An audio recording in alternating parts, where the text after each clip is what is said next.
Nashik road railway स्थानकावरील स्टॉलवर stall मालकास 1 जानेवारी 2026 रोजी रात्रीच्या वेळीस बोलण्यात मग्न करून दोघांनी परफ्यूमच्या बाटल्या, इयरबड व गल्ल्यातील रोख रक्कम असा 9,000हून अधिक किमतीचा मुद्देमाल चोरून नेला होता।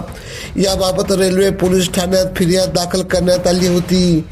रेल्वे पोलीस ठाण्याचे गुन्हे शाखेचे धुरंधर सहाय्यक पोलीस निरीक्षक सचिन बनकर यांच्या मार्गदर्शनाखाली सहाय्यक फौजदार संतोष उफाळे पाटील यांना गोपनीय माहिती मिळाली। त्या अनुषंगाने पथकातील हवालदार शैलेश पाटील, राज बच्छाव, RPFचे कृष्णा यादव यांना बरोबर घेत दोघांना ताब्यात घेत नाशिक रोड रेल्वे स्टेशनचा वडापाव व गरमागरम चहा पाणी पाजत विचारपूस केली असता त्यांनी दारूच्या नशेत चोरी केल्याची कबुली दिली।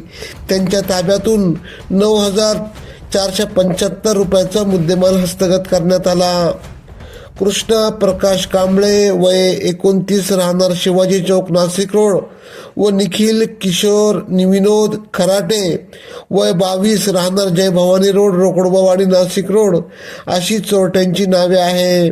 सदरची कामगिरी नाशिक रोड रेल्वे पोलीस ठाण्याचे सहाय्यक पोलीस निरीक्षक सचिन बनकर, RPFचे निरीक्षक नवीन प्रताप सिंह यांच्या मार्गदर्शनाखाली धुरंधर फौजदार संतोष उफाळे पाटील, शैलेश पाटील, राज बच्छाव, गुन्हे शाखेचे RPFचे कृष्णा यादव यांनी केली। AKP न्यूजसाठी ब्युरो चीफ अनवर खान पठाण, नाशिक।